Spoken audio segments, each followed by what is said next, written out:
everyone, my name is Mandira. Welcome to AglaSem, and today we're going to be studying Class 11, Chapter 2, Methods of Enquiry in Psychology.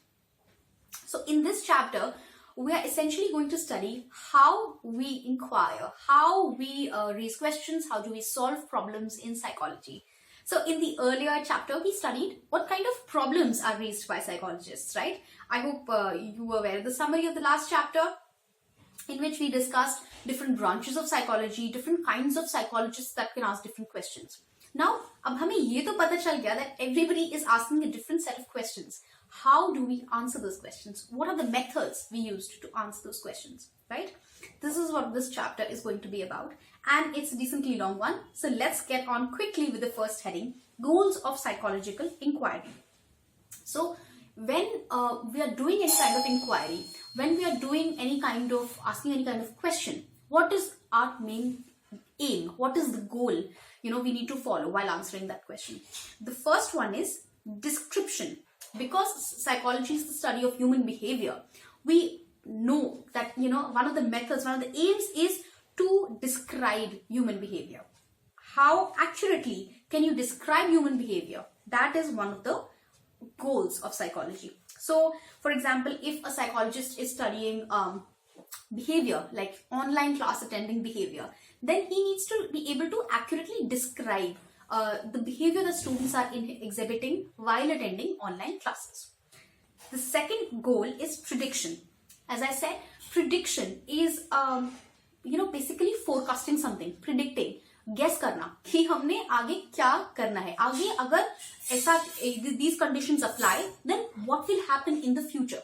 This kind of thing is called prediction. So if a student is attending all the online classes very religiously, then what will be the impact on his grades? Well, I'm guessing that the grades will improve a lot. So this is a prediction I'm making. I'm not sure yet.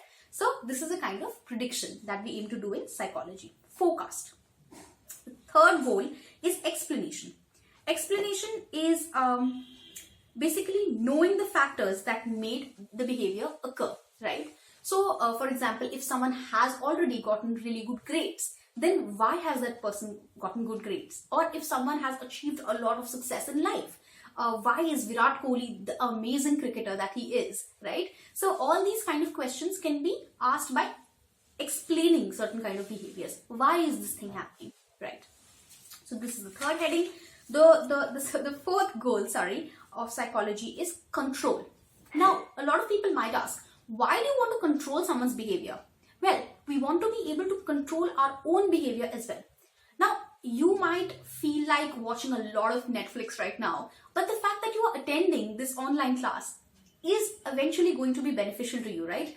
I really feel like doing this, but I know that I have to study. So we should be able to control our own behavior, because we know that doing certain things at a certain time will result in positive and negative actions. For example, another example is, you are really angry on someone, right? Someone has done something really wrong to you. Now you feel like shouting, you feel like being very aggressive towards them, but you know that that's not the right call. So you will find out any other constructive way to deal with your anger.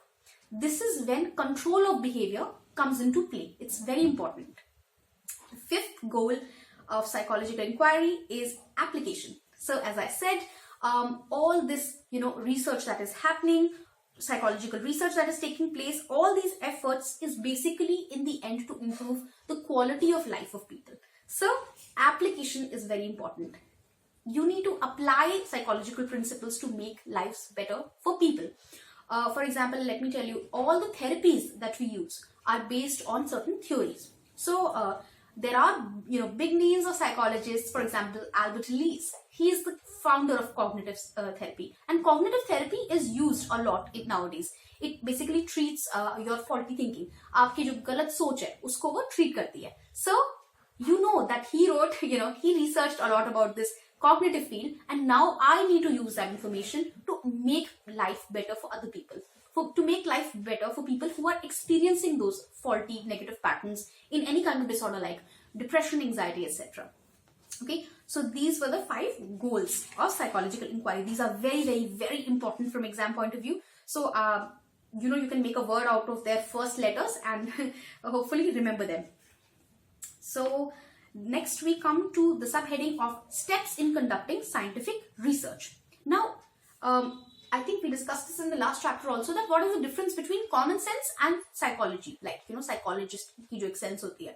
So similarly here also we are answering a similar question, that we are, as humans, in everyday life we do experiment, we do different kinds of observations around people, but then what is the difference between our observation and a scientific observation? So if you follow the given set of steps that I'm going to say now, then you are a scientist making an observation or doing an experiment. If you don't follow these steps, then you are just another human being, a common sense person doing all these all the kind of experiments and observations around you. So the first characteristic of, not the step, but the first characteristic of a scientific experiment, of a scientific research kind of thing, is the objectivity. Objectivity means if you are doing something, then whatever you are doing should produce the same result if someone else is doing it.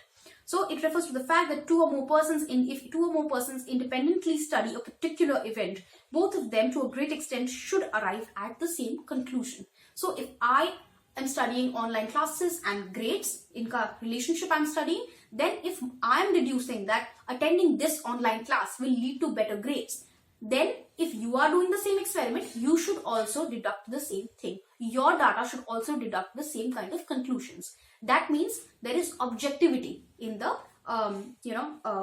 experiment. It is not a biased experiment. It is not because I am giving online classes that I have said that oh, if you attend this class, then you're going to get better results. No, a scientific investigation should be done. Don't do it, but like it should be done if you want to follow a scientific process. The next one is systematicity. Systematicity is systematic hona kisko kehte hain. This person is very systematic. It means they always follow a certain kind of steps and they are very organized. So that's what scientific research should be. So two characteristics, objectivity and systematicity. Now in systematicity, under the heading of systematicity, these are the steps that you should be following. The steps in conducting scientific research. So don't get confused between the two questions. Now, the first step you should be following is conceptualizing a problem well. That means that the process of scientific research begins with selecting a theme or a topic. जो हमने last class में पढ़ा था, whether you want to select a theme from cognitive psychology, from biological, from sports psychology, from organizational psychology, what kind of theme do you want to select? Now that will be conceptualizing a problem. So these may be related to understanding our own behavior. Why I'm not able to control the urge to watch Netflix when I should be studying. I know that I have an exam tomorrow, certain things like that. Second thing can be understanding other individuals' behavior. For example, why is this person doing better at school than the other person? Or why is this person more empathetic? Why is this person appearing to be nicer than the other person? Why does this person have more values than the other person? Studying other people, right? Third can be studying group influences on individual behavior. For example, as I said before, that if you are performing, if you're singing, dancing, running, doing anything in front of a group, will you do it better or will you do it worse? So the effect of group, the effect of crowds on individual behavior, right? You can also conceptualize a problem that is taking group behavior into account, different kinds of groups. This is इसका example मैं आपको देती हूँ. It's very very relevant. How two different groups of people work together. मतलब अगर आपकी school में से there is this maybe you have houses in the school. So for example, the yellow house, how it is working with the green house, right? So these are the two different groups of people, and you want to study how they will work together. Whether there will be rivalry, they will be opposed to each other, whether they will be cooperative with each other, all these kind of behaviors. So आप इनमें से कोई भी एक problem conceptualise कर सकते हैं. आप कोई भी फील्ड ऑफ साइकोलॉजी चूज कर सकते हैं जिसमें से आपको प्रॉब्लम्स कंसेप्चुलाइज करने के लिए चूज करनी हो. सो नाउ हियर अ की टर्म कम्स. की term here is hypothesis, which is the tentative answer to a problem, right? In the starting of the chapter, we were reading the goals of psychological inquiry, and in the second one we said prediction. Remember? So prediction is forecasting something, right? Guess करना कि आगे क्या होगा. This is exactly what a hypothesis is.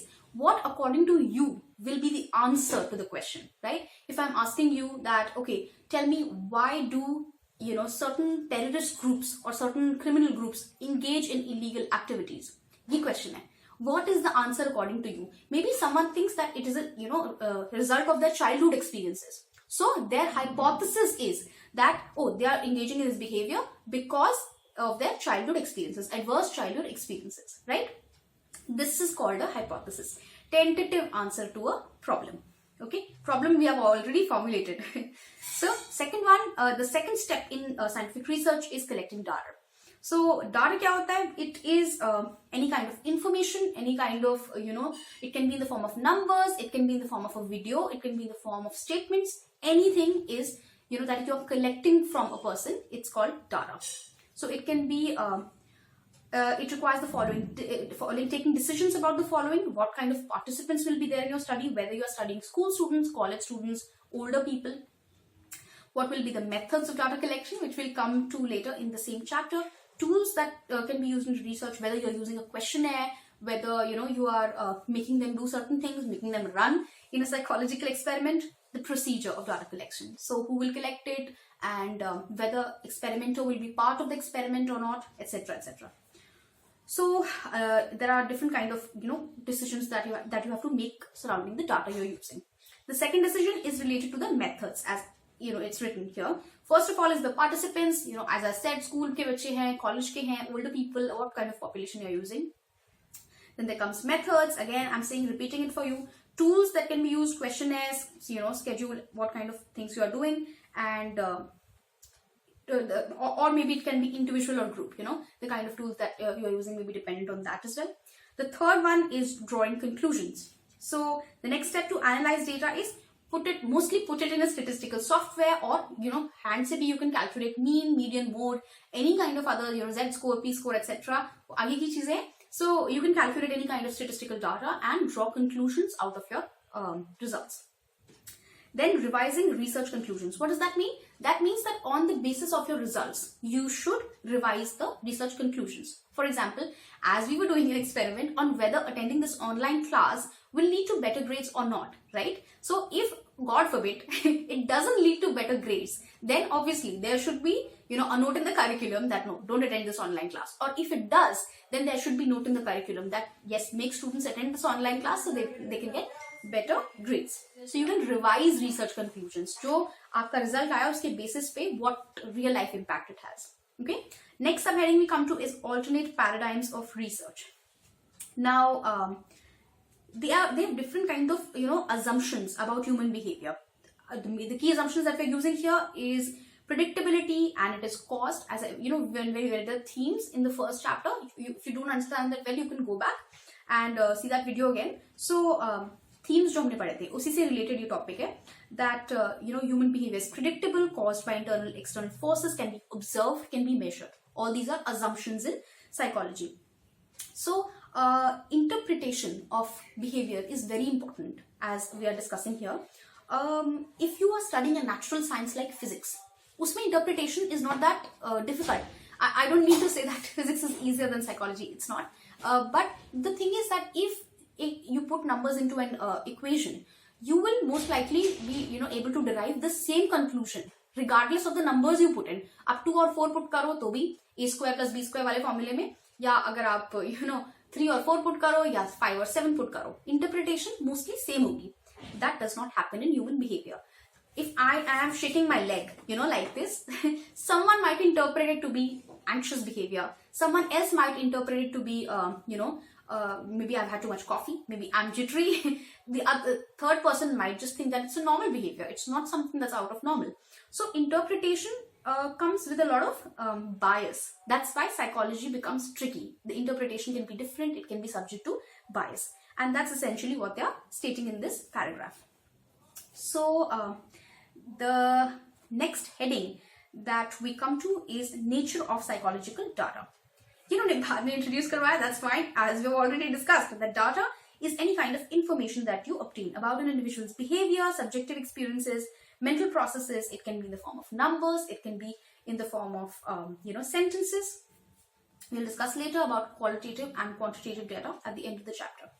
So different types of data can be obtained. The first type is demographic information, age, gender, name. All these things come under demographic information. Then there can be physical information like their housing conditions, size of rooms, neighborhood in which they live, what kind of suburb, what kind of area you're living in.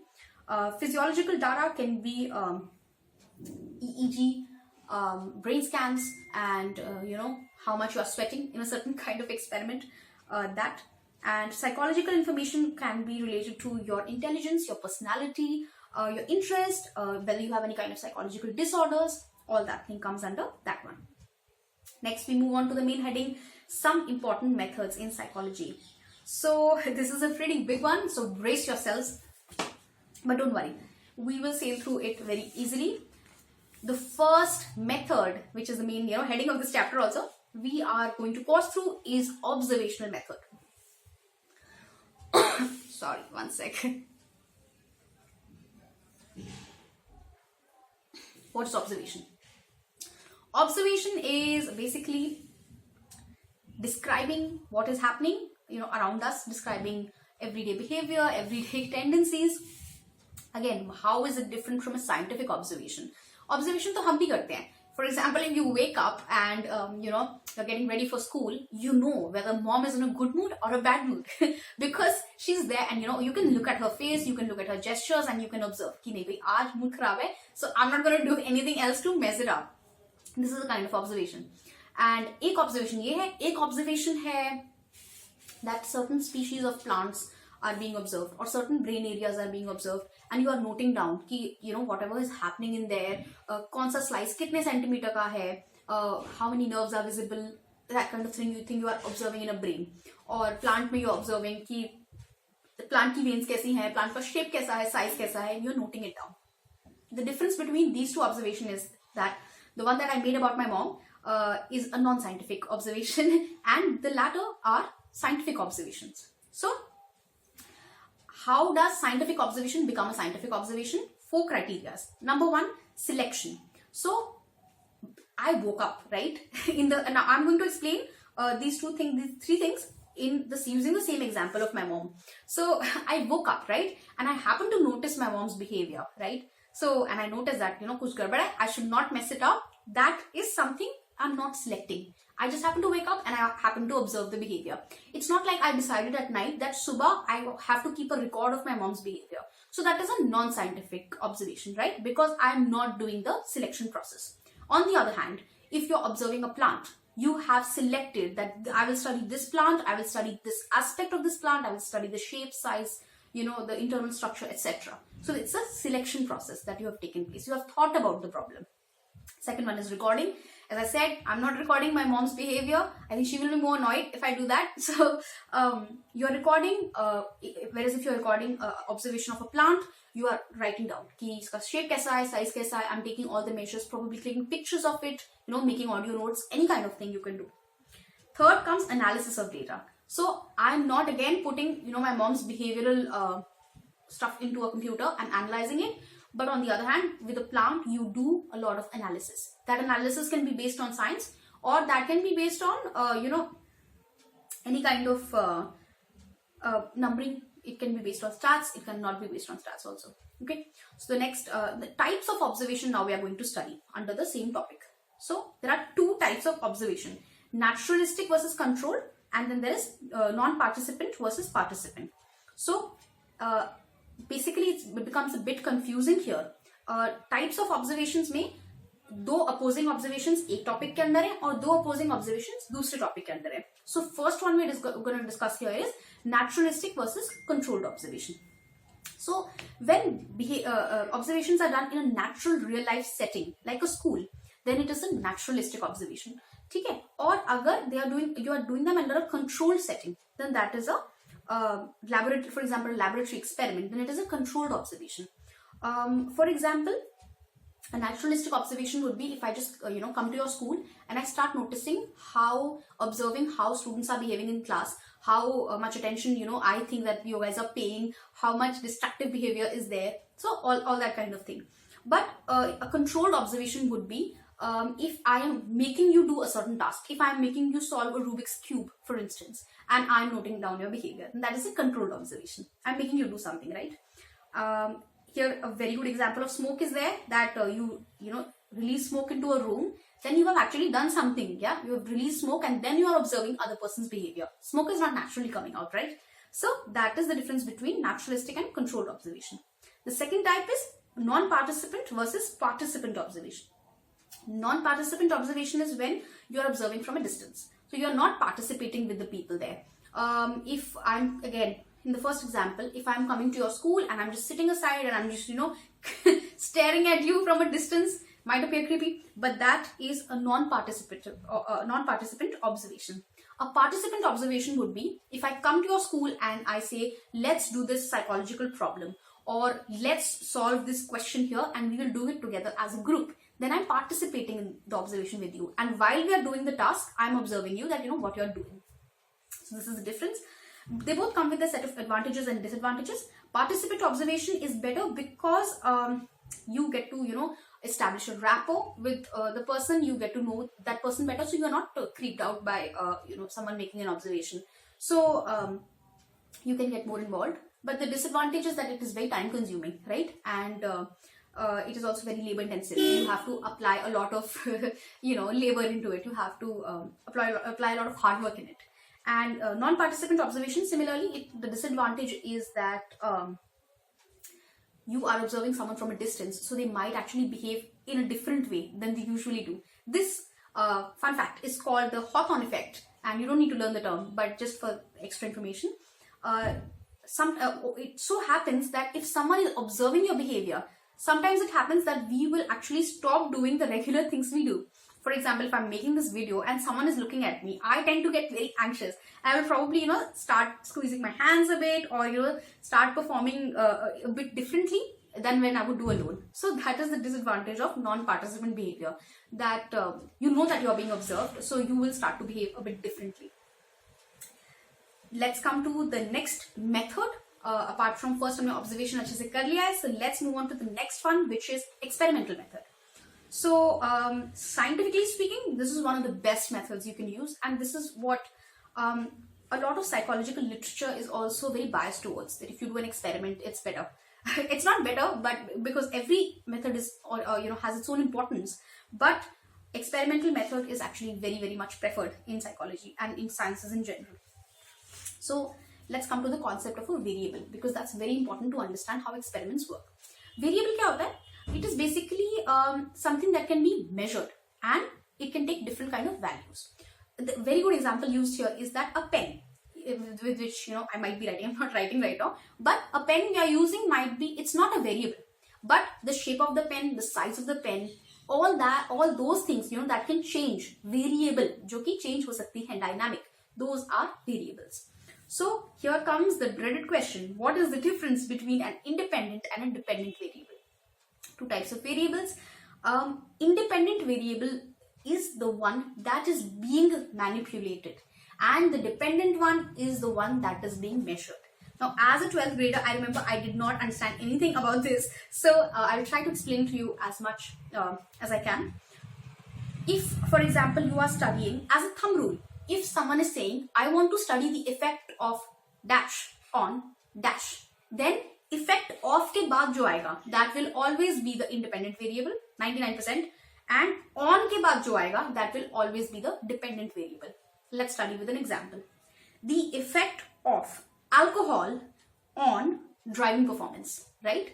So the effect of alcohol means you are manipulating alcohol. कैसे manipulate कर रहे हो?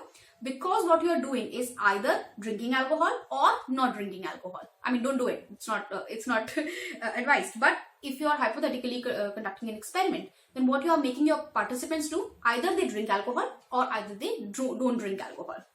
So you are manipulating alcohol. Okay. Now, what are you studying? What are you measuring? You are measuring driving behavior. So how well they drive. Now, वो कितनी अच्छी drive करेंगे after being intoxicated, you cannot control it. So always remember, whatever you can't control, whatever is up to the participant, जो कि the performance is up to the participant, that will always be the dependent variable, right? As I was saying, the effect of attending this class on your grades. So all I can do is manipulate your behavior into attending the class or not attending the class, right? But on your grades, whatever grades you get is not under my control. It is under your control. All I can do is measure those grades. जो भी आपके grades आते हैं, I can put them in a file and see if my online classes are working out well or not. So that is the dependent variable. Again, I repeat as a thumb rule, effect of dash on dash. Effect of के बाद जो आएगा, that will always be the IV, and on के बाद जो आएगा, that will always be the DV. If you can come up with a situation where this is not the case, do comment in the box, and I will try to explain that as well in the next class. So these are very important questions from exam point of view as well. Generally, they will ask you that they will give you a hypothetical situation and ask you इसमें से independent variable कौन सा है and which one is the dependent variable. So please take this seriously and do it well. I hope I have explained it correctly. Then there comes experimental and control groups. These are not difficult to understand at all because you have understood the concept of independent versus dependent. Remember how I was saying the effect of alcohol on driving performance. So naturally I was saying that if you are conducting this experiment, you will either you will manipulate alcohol. So you will give half your participants alcohol and half you will not give alcohol. So the participants you are giving the alcohol to are under the experimental group, and participants not receiving alcohol are the control group. So whatever you are manipulating, you only introduce the manipulation in the experimental group, and in the control group you do not introduce the manipulation. That's the difference. So whatever you're trying to test, for example online classes, again I said तो online classes का जो batch attend कर रहा है that is the experimental group, and जो batch attend नहीं कर रहा है that is the control group. Now you might ask a question that what is the point of a control group? Why do you want, मतलब क्यों होना चाहिए control group एक experiment में? Just do the experimental group. आप ऐसा करिए कि online classes दीजिए, grade पे आप उसका वो पढ़िए, you study the relationship and that's all. That's everybody is happy. But no, that's not the case. You need a baseline to compare, right? So you know that what kind of difference the online class is making will be dependent on when we introduce a certain group who has not attended online classes, right? So then only we can test whether online class is making a difference or not. So if you want to, introduce it in a way that does not leave anyone out, you can also do a baseline experiment where you measure the grades of children before attending online class and you measure their grades after attending the online class. So in this way you can also manipulate it. Baseline आप कर सकते हो condition and then you can do the experimental condition. A lot of experiments practice this. So now what makes an experiment good? That's the question that now we're going to ask here in the next section. So first of all, there's like certain conditions that need to be fulfilled if you want your experiment to be good. So experiment का most important topic है that control or experimental group में, which is experimental group receiving the manipulation and control group not receiving the manipulation. There should only be one difference. Only one difference of the manipulation that you are introducing. For example, अगर online classes का हम example लें या alcohol का example लें, तो alcohol you have introduced half your population to alcohol, not introduced half your population to alcohol, and you are measuring their performance of driving. So in this experiment, driving की car भी same होनी चाहिए, मतलब simulation जिसमें वो drive करेंगे. The video game, whatever they are using, the video game should be same, the brand should be same, the paths they are taking. उसमें options होते हैं ना, whether to drive on a mountain or on a beach, you cannot defer that. तो same होना चाहिए, the path they are taking, right? Probably they should come from a similar kind of population. There should be no cultural differences that, half the population is Indian, half is American. That should not be the case. So as much as you can, make the control group and experimental group look identical. बिल्कुल एक जैसे लगनी चाहिए, except the manipulation. तभी आपको पता चलेगा whether it is the manipulation that is driving the different scores or whether it is something else, like temperature, for instance. Okay. So how do you make your experiment foolproof? You make it foolproof like this. Number one, you eliminate any kind of extraneous variables, as I said, from your setting. Elimination is not always possible. So obviously you control it. For example, temperature है, उसको eliminate नहीं कर सकते. You always, a room will have a kind of temperature. So what you can do is keep the temperature constant. Okay. So for example, if you are intoxicated in the influence of alcohol, it might be more difficult for you to drive if it's hotter, right? So that should not be the case between your experiment and control conditions. They should have the exact same temperature. So conditions constant honi chahiye. Elimination, it's not possible. So they should belong to a similar, as I said, rural, urban kind of background. Same hona chahiye. Socioeconomic status, you can sort of match it. because that might drive a difference in the results. Then counterbalancing you can take to minimize the sequence effect. For example, if you are making them do a task and that has a lot of, if you're making them do a question paper and assuming all the questions are of equal marks, 10 questions in, every question is 1 mark. So you should randomize the order. किसी को 1 पहले मिल रहा है, किसी को 5. So you know that the first 5 sequence जो हैं उनका last के 5 sequence से कोई फर्क नहीं है. Keep randomizing. And random assignment of participants finally is the most important, where you have to, basically इसका मतलब ये होता है that every participant has an equal opportunity, equal probability to be in the control or the experimental group. It should not be the case that just because I'm a woman, I'll be allotted to an experimental condition. No, I should have equal probability, like a flip of a coin. Okay. So experimental method sounds really good because it is very scientific and stuff, but there are certain shortcomings with it as well. For example, if you're doing something in a lab or you are doing it under experimental conditions, questions start being raised about its external validity. कि इस lab में तो ये वाले results आ गए, but will it come in the real world or not? So that is a external validity problem. They might have low external validity. Then it is also different to control all the variables. Of course, that is one of the major problems. And it might not always be possible to conduct an experiment.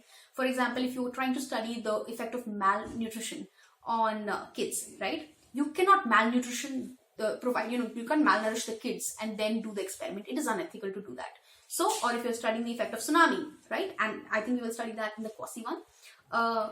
That is not the case. You cannot induce a tsunami because it is, first of all, it is not possible, and it's also not ethical even if you could do it. So it is difficult, as I said, to control all the variables. That's the final shortcoming. Now, under experimental only, there are 2 kinds of subtopics, field and quasi experiments. Field experiments are very simple to understand, that you go in the field and you do the experiment. So, for example, in the school, I'm studying online classing, classes attending wala behavior. If I'm conducting a study on, I want to do a field experiment. If I'm conducting an experiment on patients, mental patients, for instance, I should go to a hospital. I should go to a clinical setting, right? So this will be a field experiment. It's very good. It has a lot of advantage because you are not putting them in a lab. So it is increasing the external validity. In the field, you are observing them, right? So obviously, if they are behaving like that in the field, matlab unki natural habitat mein, if they are behaving like that, then that has higher external validity. The second kind of experiment, it's a bit twisty one, the quasi experiment.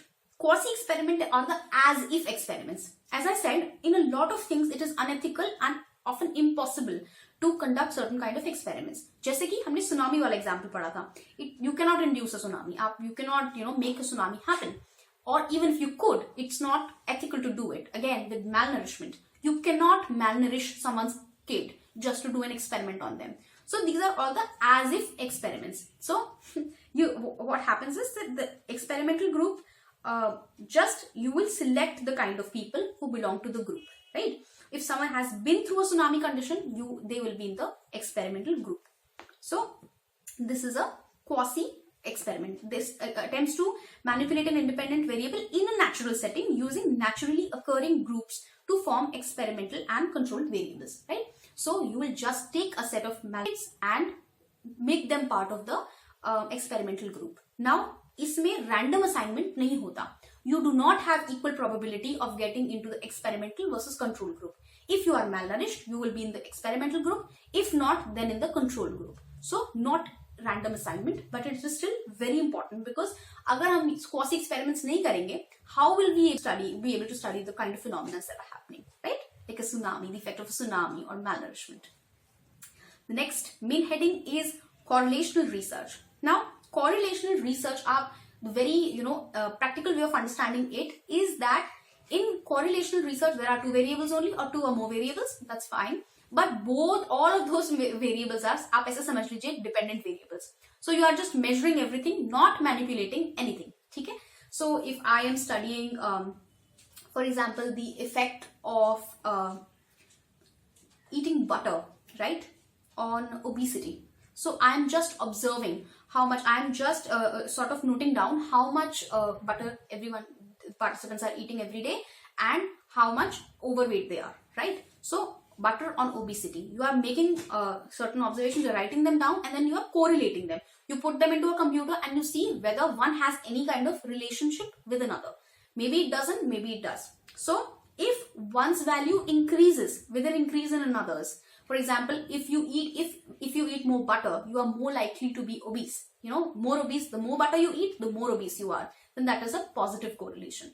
A negative correlation would be the less butter you eat, the more obese you are. Okay, and the zero correlation, although it's very hard to find, but in theory, a zero correlation would be regardless of the amount of butter you eat, whether it's more or it's less, it has no effect on how obese you are. So that is a zero correlation. Okay, so it's a very easy topic. Correlations are always between 0 to 1 or 0 to -1. This is a mathematical aspect. If you want me to explain this further statistically, I will do it for you. Do comment, but I don't think it's necessary at this level, so I'm going to move past it. It's also not given in the book in much detail. So let's move on to the next topic, which is survey research. So moving on to survey research. Survey research, it's basically the use of surveys, and I'm sure that a lot of you might have encountered sometime in your life that sometimes they'll call you up for a survey, or sometimes they just give you a plain sheet of paper. Nowadays they use Google Forms as well, or Qualtrics. That's an important survey software. So survey research basically came into existence to study opinions, attitudes, and social facts. The key word here is that if you want to know mass opinion, if you want to know the opinions of a lot of people, then you do a survey. For example, आपने exit polls सुने होंगे before elections. They do come and that's because they survey a lot of people, thousands and lakhs of people out there, and they will predict according to the survey who would win how many seats. So an exit poll is an example of survey research. So you basically give them, they can be collected from the personal interview, from filling up questionnaires, telephonic. So different kinds of surveys you can conduct. So personal interview may the first way of collecting a survey research is using a personal interview. Sometimes the companies will call you up and they will ask you, how did you like our surveys, how do you rate. Even when you order food on Zomato, on the app you have to rate that how did you like the service, how many stars do you give. That is also an example of survey only, because they are doing it in a mass setting. Everybody is required to do it, right? So personal interviews are great. It can be used for diagnosis, most importantly in a clinical setting. Personal interviews can also be used for recruitment. So you might have heard that pehle they'll make you do a test, and the shortlisted candidates will do a personal interview. So the second stage usually is of a PI, personal interview. Now personal interviews can also be of different kinds. They can be structured or standardized, or they can be unstructured or non-standardized. So just keep in mind that observation ki tarah, this is not two different topics. It is just one topic only. Structured ka hi dusra naam hai, standardized, and unstructured is also known as non-standardized. So structured would be where they like they have a list of questions beforehand. That these are set lists of questions that we will ask every candidate, and the questions are not open-ended. They are close-ended. What is an example of a close-ended question? It is, what's your name, right? Or what, how much have you studied? What percentage did you get in class 12? These are all closed-ended questions.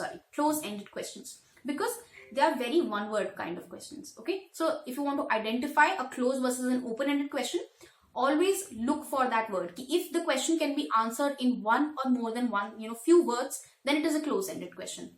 But if it can, if it requires a lot of words, a lot of explanation, also if it is different for everybody, then it is an open-ended question.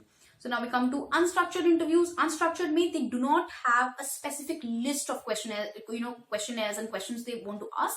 It is an open-ended kind of question. So for example, a lot of people will ask that why do you want to join this company, right? That is an open-ended interview, because the answer will be different from for everybody, and it is not just a one-word answer. You have to explain how your motivations match the job description, how your capabilities match the company's ambitions.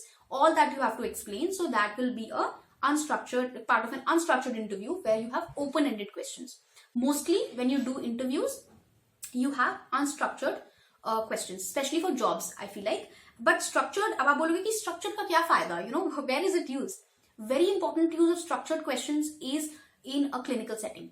Do you have hallucinations? Do you have delusions? All this yes or no kind of format is more of a structured format. Now, hardly you will ever go to an interview which is completely unstructured or completely structured. Most interviews are a mix of both, right? So, for example, if I ask somebody that, oh, are you experiencing hallucinations? And if that person says yes, then obviously I will tell them to describe it. So that would again be non-planned kind of question and also open-ended question. So every interview is mostly a mix of both. An interview may have the following combinations.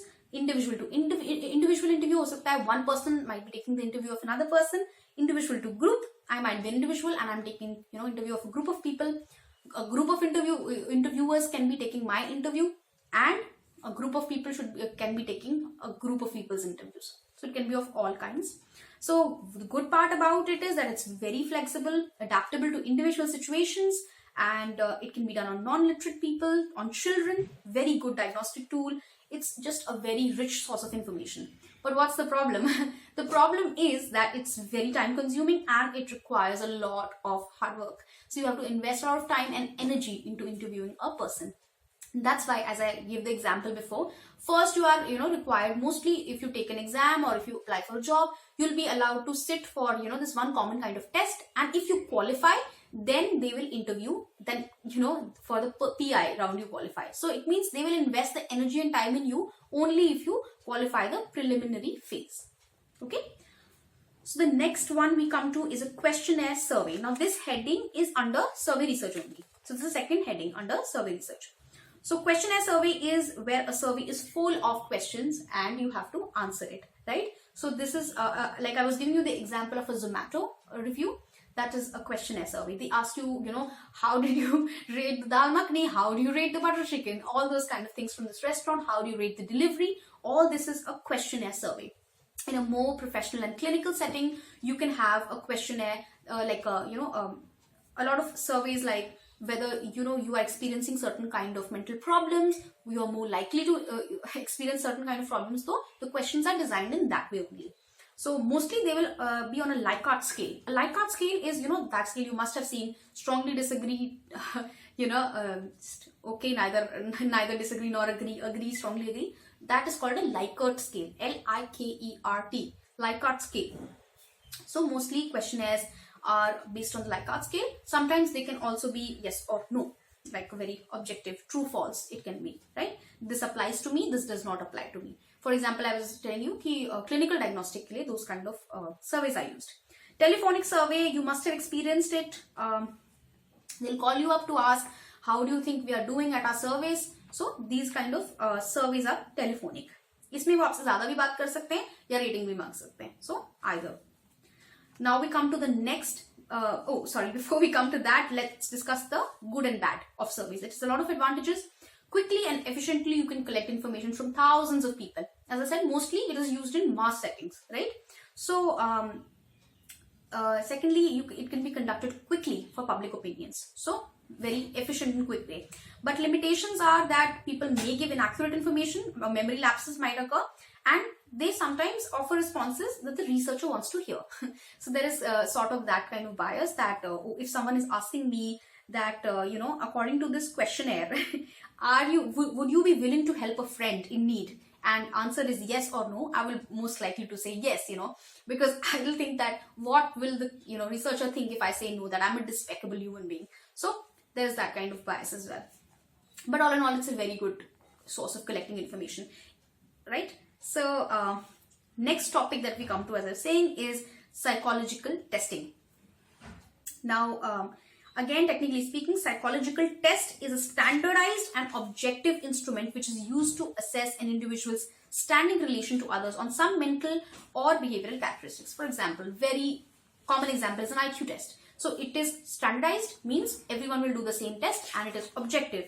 It means whoever conducts the test on you, the results will be the same. So objectivity, as we discussed before, refers to if two or more research administer a similar psychological test, same psychological test on the same group of people, both of them would come up with more or less the same values for each person. So who is conducting the test will not determine the results. Second is reliability. Reliability is a consistency of scores obtained by an individual on the same test on two different occasions.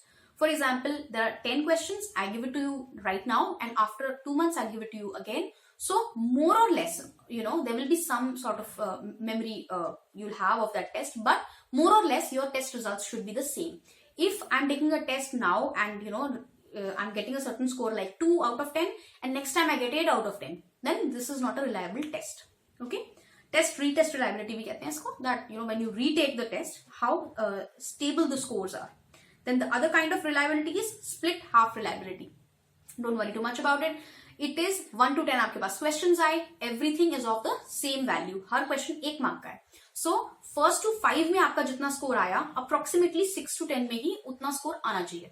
So for example, first to 5 में I got 4 out of 5. So 6 to 10 में भी I should get 4 out of 5 and the combined score should be 8 around, right? एक आध ऊपर नीचे हो सकता है, maybe you don't know the first 3 and बाकी आपको आते हैं, but more or less split half reliability of a test should be the same. Why? Because it should not be the case that first 5 are more difficult or the first 5 are more time consuming or harder or any kind of difficult to understand sort of questions and last easy है. ऐसा नहीं होना चाहिए. If that is the case, then it is not a reliable test. Okay. Validity refers to, good thing they have not explained the kinds of validity. So validity refers to the answer to the question, does the test measures what it claims to measure? Example of this is if a test is measuring aggressive behavior, right? Then it should always have the component of some sort of violent act, some sort of aggressive tendencies or aggressive behavior का example उस test में जरूर होना चाहिए. So if someone is measuring my IQ, then they should always measure my aptitude, right? This is how you determine the validity. Validity कैसे determine करते हैं? You take a test and you see whether different psychological factors related to the test are correlating with it in the right manner, right? So for example, if someone is very submissive, right, and they score very high on a submissive test, that is determining your ability to be submissive, they should not score high on a test of being assertive, right? Because these are opposites. So these should be negatively correlated. Negatively correlated means one increases, the other one decreases. This is how you determine the validity. Norms are basically average, how one should typically perform on a test, right? Now there are 3 types of tests: verbal, non-verbal and performance. Verbal are that are written. You need to be literate to perform the test. Non-verbal are pictures and symbols. And performance tests are where you have to, require movement of objects or, you have to perform something. They can be individual or group as well. Individual, if you are taking it individually. Group test, for example, your class test is a group test. Then there can be of further 2 types, speed and power. Speed test matlab jitna jaldi and accurately you are able to do it, the better you are. And power test is 1 to 10, how many questions you are able to do, because they are in increasing order of difficulty, which means each question becomes more difficult as the test progresses. So second number is more difficult than 1, third number is more difficult than second. So how many questions you are able to solve, that is a power test. No time limit usually. So the next topic that we come to is of a case study. Case studies are really great. They are good, rich sources of information. They are done on one particular person who has been through something or whose behavior you want to study. And उस बंदे का behavior, what events took place in his life, are all assessed. Okay. So, for example, if you have read about Sigmund Freud, then he did most of his research using case studies. They are very rich in information, but again, the problem with case studies are that they have low external validity. What might you study from one case might not be applicable, to the rest of the world. So they are very specific in nature. Next, main heading comes. Hopefully, we will finish this chapter pretty soon. It is the analysis of data. We have read these 2 topics in quite detail as we were reading before. So I'm not going to explain much, but I know that you get it. There are 2 kinds of analysis of data. There are 2 kinds of methods, that is quantitative method and qualitative method. जैसे मैंने आपको बताया था, quantitative method is when you have numbers with as information, as data. आपने किसी questionnaire को करवाया, उसके स्कोरिंग कर ली, सो उसके सबके स्कोर्स हैं आपके पास, that is qualitative data. And इसका आप रेंज निकाल सकते हो, quartile deviation, standard deviation, mean, median, mode, everything you can do statistically. The second kind of method is the qualitative method, in which you have experiences of people, statements of people, discussions with people, video recordings of people, audio recordings of people. All this is qualitative data. Okay, this is also a very important form. So nothing is, ऐसा नहीं कि quantitative is better than qualitative, but qualitative is much harder to interpret and it is subject to bias.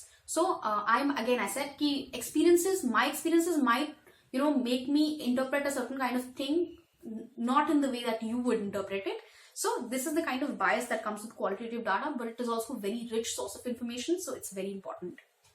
Then there is the next main heading, which is limitations of psychological inquiry.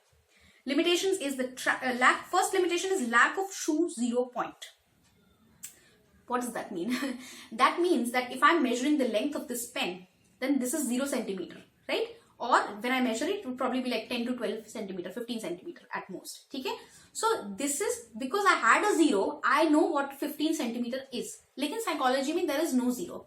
There is no 0 intelligence. There is no 0 depression also. There is no 0 anything in psychology. So that is the problem. Another problem is if someone scores 2 out of 5 on a test versus if someone scores 3 out of 5 on a test. ठीक है? ये first rank में अभी अगर आप लगाओ तो first rank उसकी आई जिसने 3 आउट ऑफ 5 लिया है, सेकंड रैंक उसकी आई जिसने 2 आउट ऑफ 5 लिया है. But what about a person who has scored 0 out of 5 on a test? So the gap between 3 and 2 is just 1, but the gap between 2 and 0 is 2. So first rank and second rank can also not determine the 0 point, right? So because you have no starting point, no null behavior, no human being that is unprogrammed, there is a lack of true 0 point. Second is the relative nature of psychological tools. For example, certain questionnaires that might be valid for have high validity for urban students might not have high validity for rural students. अगर आप एक ही IQ test से सबको measure करते हो, might be that the test is a bit biased in a way that it favors urban students. But that doesn't mean that all rural students have lower IQ. It just means that that test is not fit for determining their IQ. Okay? So the third one is subjective interpretation of qualitative data. ये तो हमने अच्छे से discuss कर ही लिया. That qualitative method, although both of them are complementary to each other, they are very good sources of information, it is subject to bias. Next main heading is ethical issues. So while you're doing an experiment, you need to take care of the following principles: respect for person's privacy, choice to participate, beneficence. What does beneficence mean? Because what is the benefit? Who is the benefit reaching to? Protecting the participants from any harm, that is also beneficence. And justice and sharing the beliefs of research with all the participants. So the first ethical principle is of voluntary participation. You cannot force someone to participate. You have to ask them to participate, and only if they agree, then only you take their data. You cannot force your experiment on anybody. Similarly, on a similar note, it is informed consent. You need to inform them what is happening in the experiment. It's not like, you're telling them and then suddenly, shocker, there is a balloon that's popping and the person is getting scared. Informed consent. Take the consent after explaining what you're going to do to them. That doesn't mean you have to explain to an extent that ruins your experiment, but give them enough information. Debriefing is telling them what the experiment was about after the experiment has been done. So you're debriefing them. I did this and I did that and I did that, and that would lead to this. This is what I was studying, right? The fourth one and the final one is sharing the results of the study. After you're done with the experiment, it is your duty to share your results with your participants. That whatever they put their consent in, put their participation in, what research has led to what conclusion, right? So this was chapter 2, Methods of Enquiry in Psychology. I hope I was able to explain it well. If you have any sort of doubts, leave them in the comment section. Do subscribe to the channel, and I hope you enjoyed listening to this video.